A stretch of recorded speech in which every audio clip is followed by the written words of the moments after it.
Ассалаумағалейкум, құрметті Dream League сүйер қауым.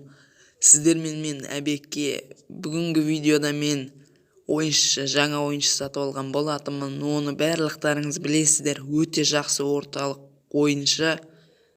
Даже 2018 жылы золотой мяч алған өте мықты ойыншы Лука Модричті бүгін сатып алған болатынбыз.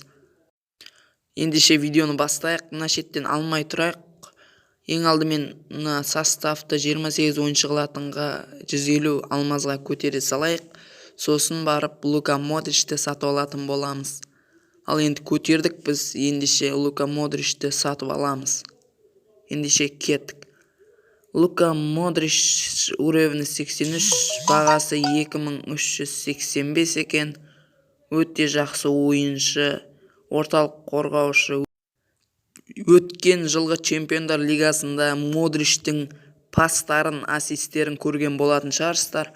Өте мықты пастарды береді, даже алдына жеткізіп береді.